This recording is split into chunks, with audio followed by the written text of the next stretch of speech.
Let's say you're after a new family workhorse. You're faced with a dead simple choice. You can either buy an old banger and save the money for a rainy day, or you can blow the piggy bank and get the best thing that you can afford. Option 1 will probably bring you somewhere like this.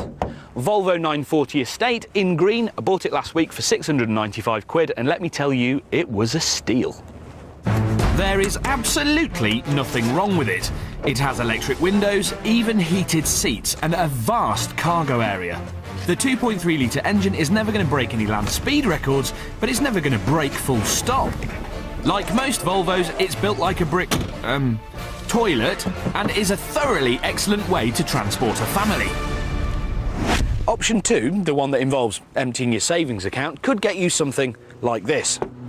A Renault Modus. Bought it also last week for £4.5 grand, and it is also a steal. It's only 3 years old, has clearly been cherished, has clever functions like a boot chute, and even blinds for the back windows. Most temptingly of all, it was the first ever Super Mini to be awarded a maximum 5-star safety rating from Euro NCAP, the European New Car Assessment Programme. It too is a thoroughly excellent way to transport a family.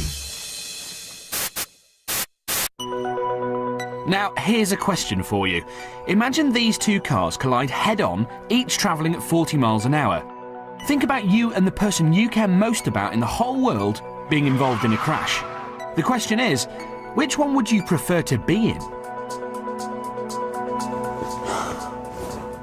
So come on then, which one would you choose? Because this really could be a life or death decision.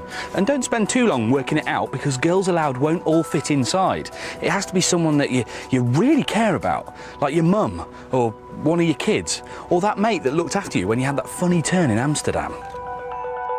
Big old banger, or state-of-the-art modern car? The estate that looks like it's built from girders, or the Super Mini SWAT that's passed its safety exams with flying colours?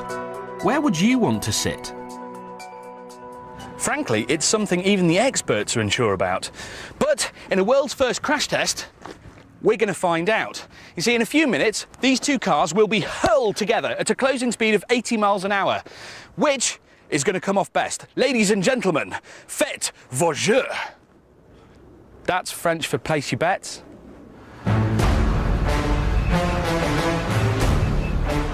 Of course, the Volvo was built in a time before NCAP even existed, so it's got no official safety rating. But it has got one thing on its side: size. How can something as dainty as the Modus ever stand up to a collision with this Scandinavian brute?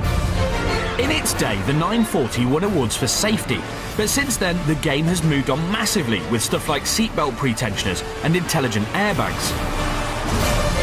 But have things advanced enough? After all, at 1.5 tons, the Volvo is ready to plough through anything in its path.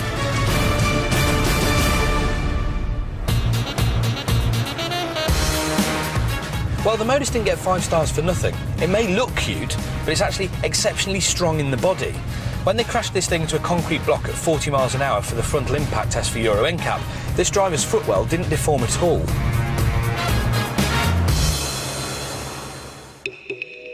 So, the big old Volvo against the clever little Renault. Hopefully, you've now decided which one you'd trust with your life, because we're just about ready for the big bang.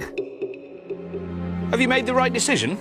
Well, stick around, because after the break, we'll tell you whether you live or die.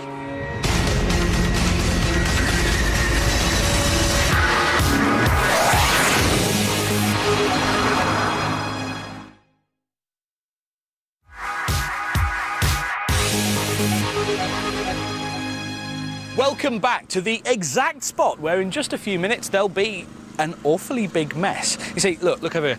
See that tiny little Super Mini? Well, in a minute that's going to come down here at 40 miles an hour, and this hulking great Volvo, you know, those kind of things you see mums driving around in, that's also going to be coming down here at 40 miles an hour, and they will meet here on this blue line at a closing speed of 80. Think about that, 80 miles an hour. You remember that choice we asked you to make earlier about which of these two cars you'd rather be in? Well, to help you visualise the results of that decision, we've put 2 crash test dummies in the front seats of each of these cars, just to represent you and the person that you love most in the world. Listen, this is a world's first crash test. We've never done this before. We don't know what's going to happen. The experts don't know what's going to happen. Oh, God, that siren means this is a very bad place to stand right now.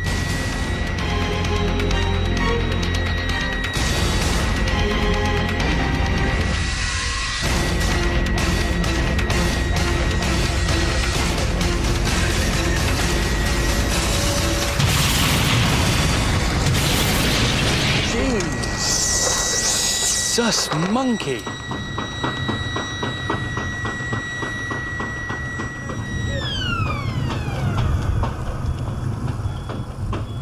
So, which car came off better in the crash? Well, a quick look at what had been the fronts of the two cars made the result very, very clear. Okay, so this is the Modus, and you can see here this is the front bumper beam, and the impact was on this half of the car, so very specifically here. And what's happened is it's dissipated the energy of that crash straight across the whole front of the car. If you look at it, it could almost have been in a full-on head-on crash. It's got rid of the whole front of the car. You look at this Volvo, and just the right-hand side of that car has just disappeared. That front wheel is roughly in the driver's footwell, so that's where his feet should be. The overhead view shows how easily the very stiff Modus punches through the Volvo. While the nose of the Modus has mostly kept its shape, the Volvo has crumpled and half its nose has just disappeared.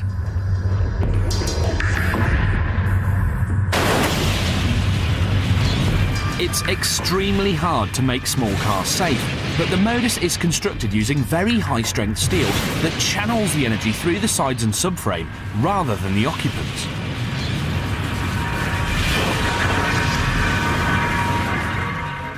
That Modus has basically used the entire front side of this Volvo as another crumple zone. All that energy is pushed right into the car, and you can see it's just gone straight into the driver's side. Look at this door. Well, if you can call it a door, see if we can...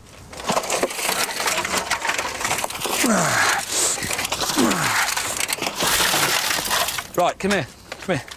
Look. It's pushed the whole of the front of the car up into here. The dash has moved backwards. You can't even see his feet. That means his legs have been crushed, serious lower leg injuries. All of the steering wheel's moved. Obviously, there's no airbag, so the chances are he's probably impacted the steering boss, which is head injuries. If a fireman came to cut him out of here, this is a job where they're going to be cutting him out. It's really a bit of a mess.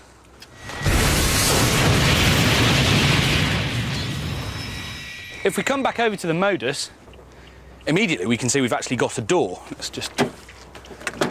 Yeah, it opens. You can see the wing's been a bit bent in, so I'm going to have to open it a bit like that. But come here, let's have a look. You can see that there's been much less intrusion. This guy's completely got his lower legs. It looks like he'll be able to walk out here. He may have some lower leg injuries, but they're a lot less severe than the person in the Volvo. The airbags have deployed for both the driver and the passenger over there, and because the dash and the steering wheel haven't deformed or moved, they've probably hit them in quite an agreeable way, meaning they probably haven't got head injuries or chest injuries. Certainly not as severe as the person in the Volvo. NCAP star ratings are only considered relevant when comparing cars of a similar size, as traditionally the heavier car is always deemed to hold the advantage in a head-on crash. In this test at least, we've shown it may be time to rethink that convention.